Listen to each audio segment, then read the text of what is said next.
Alors, premier point sur les leçons de la musique et de la presse. Je vous ai dit pourquoi j'ai regardé ces deux secteurs et quelques points que j'en tire.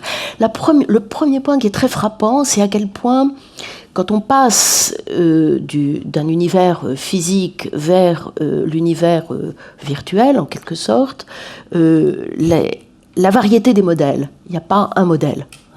Il y a vraiment toute une variété de modèles qui se déploient et on est dans des économies de tâtonnement. Je vous en donnerai un exemple qui est très frappant. Si vous prenez la marque la plus célèbre de la presse, qui est le New York Times, dans le fond, comment est-il passé au numérique? Parce qu'il est très très puissant sur le numérique avec beaucoup de lecteurs. Eh bien, à travers des tâtonnements successifs, payants, gratuits.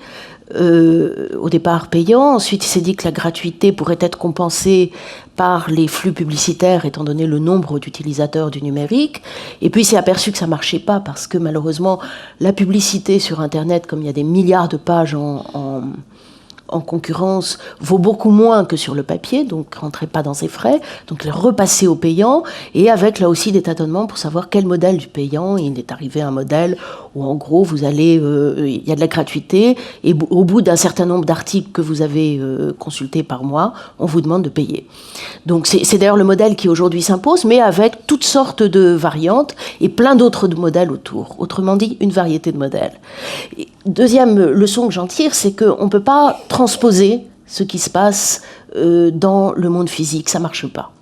C'est-à-dire le numérique n'est manifestement pas simplement un produit dérivé du monde physique, où on traduirait en quelque sorte dans un autre langage, ce que l'on faisait dans le monde physique. Et quand j'en reviendrai au modèle économique, il est clair que si on veut monétiser un petit peu ce qui se passe dans le numérique, eh bien on ne peut pas offrir la même chose que dans le monde physique. J'y reviendrai. La deuxième leçon, c'est la baisse de la valeur. Je l'ai déjà évoqué à travers la publicité, c'est-à-dire qu'il y a le numérique détruit de la valeur. Il la détruit de deux manières. Il la détruit au sens où le même produit vaut, en quelque sorte, moins du point de vue de sa monétisation.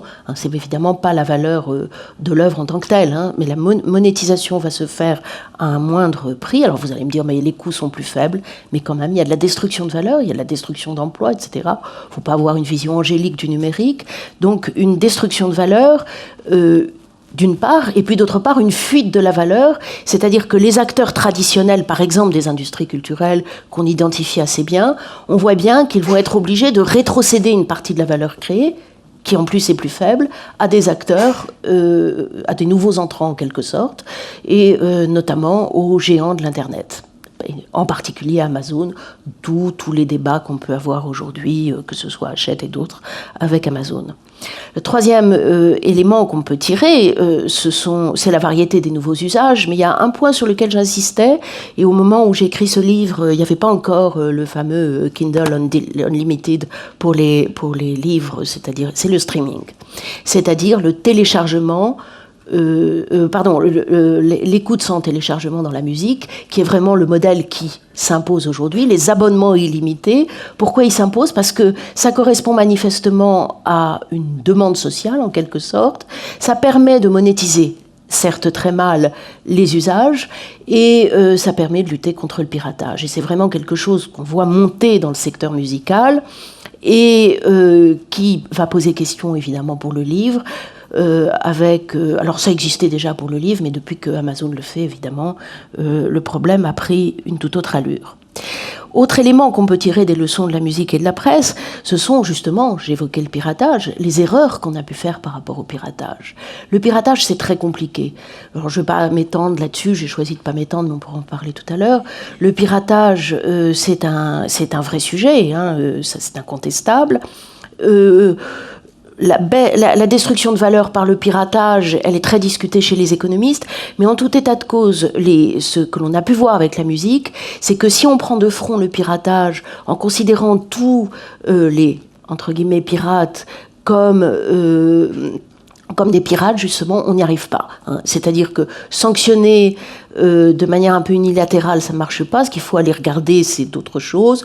Et en particulier, les sites pirates mafieux, qui existent.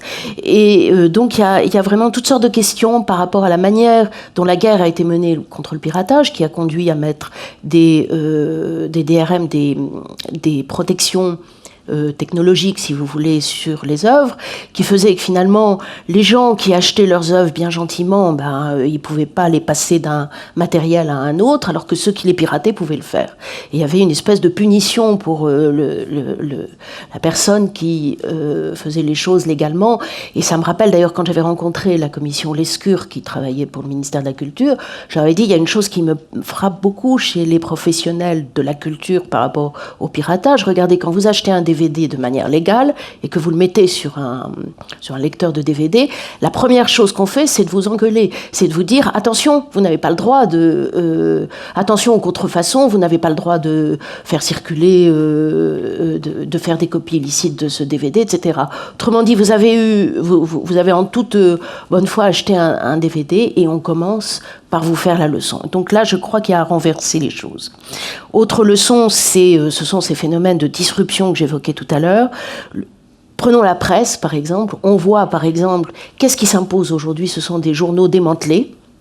Ce sont par exemple les propositions aujourd'hui, si vous vous intéressez au sport, vous pouvez vous abonner à des systèmes où on va vous envoyer tous les journaux qui ont trait au sport qui vous intéresse, tous les articles qui ont trait au sport qui vous intéresse. Et donc vous n'avez plus cette vision d'ensemble qu'on a quand on achète un journal. Vous commencez par l'International, le National, pour finir par les Chiens écrasés, mais en tous les cas vous avez une vision de la société, alors que là, vous focalisez sur un domaine. Donc, un journal démantelé, cette disruption, en quelque sorte, ce qu'on appelle des fermes de contenu, où les journaux vont aller acheter des articles. Vous avez des journaux 2.0, avec vous et moi qui peuvent écrire, etc. Donc, manifestement aujourd'hui des innovations qui sont extrêmement fortes, qui rencontrent une demande sociale et qui font qu'on entre dans un monde tout à fait différent. Voilà. Et je finirai sur un point, ce qui est très très frappant, c'est qu'il y a plus de lecteurs sur Internet, mais moins de valeur créée.